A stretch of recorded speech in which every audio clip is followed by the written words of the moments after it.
तो हम पढ़ रहे थे सेक्सुअल रिप्रोडक्शन के बारे में। अब देखिए एनिमल्स में क्या होता है, the female of placental mammals exhibit cyclic changes in the activities of ovaries and accessory ducts as well as hormone during reproduction, during reproductive phase. ठीक है, रिप्रोडक्टिव फेज के टाइम पे क्या होता है, कुछ साइक्लिक चेंजेस आते हैं फीमेल्स में।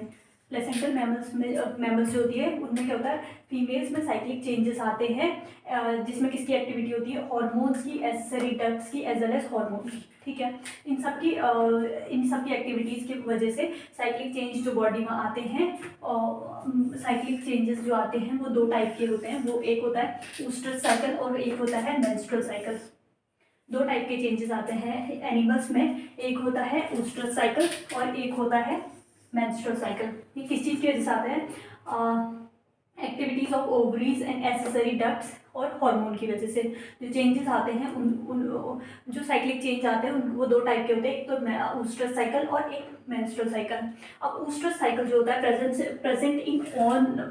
Present in non primate mammals, ये भी दोनों मैमल्स में ही होता है, बट ये नॉन प्राइमेट मैमल्स में होता है ऊस्ट्रस साइकिल, और मेंस्ट्रुअल साइकिल जो होता है प्राइमेट मैमल में होता है।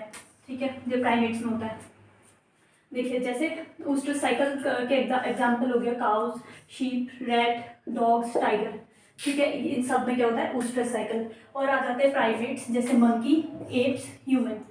ठीक है, ये क्या होते हैं, मंकी, एप, ह्यूमन बीइंग क्या हो गए, प्राइमेट्स। तो इनमें क्या होता है मेंस्ट्रुअल साइकिल। ठीक है, अब देखिए event in sexual reproduction. Sexual reproduction में कौन कौन से इवेंट्स होते हैं, 3 इवेंट्स होते हैं सेक्सुअल रिप्रोडक्शन में। पहला होता है प्री फर्टिलाइजेशन, दूसरा होता है fertilization, then post fertilisation.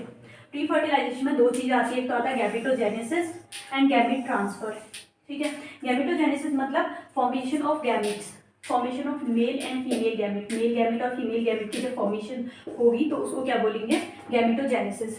Then transfer of gamete transfer होगा। ठीक है, प्री फर्टिलाइजेशन में दो चीज़ आती है, गैमेटोजेनेसिस और गैमेट ट्रांसफर। पहले गैमेट की फॉर्मेशन होगी, फिर ये जो गैमेट बन जाएंगे इनका ट्रांसफर होगा। ठीक है, इसके बाद आ जाता है फर्टिलाइजेशन। फर्टिलाइजेशन में क्या होता है, फ्यूजन ऑफ गैमेट्स।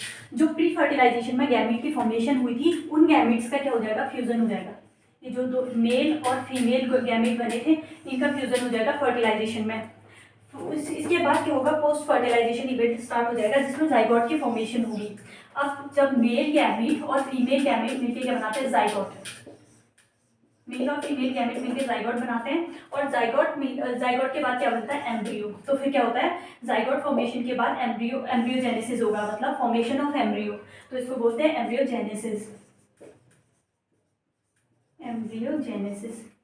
ठीक है, तो क्या होता है, सबसे पहले प्री फर्टिलाइजेशन में दो चीज आती है, गैमेटोजेनेसिस एंड गैमेट ट्रांसफर। पहले गैमेट की फॉर्मेशन होगी, उसके बाद गैमेट ट्रांसफर होगा। देन फर्टिलाइजेशन में आ जाता है फ्यूजन ऑफ गैमेट्स। जो मेल और फीमेल गैमेट्स बने थे उनका फ्यूजन हो जाएगा फर्टिलाइजेशन में। उसके बाद आता है पोस्ट फर्टिलाइजेशन जिसमें जाइगोट की फॉर्मेशन हो जाती है, और जाइगोट फॉर्मेशन के बाद क्या बनता है, एम्ब्रियोजेनेसिस।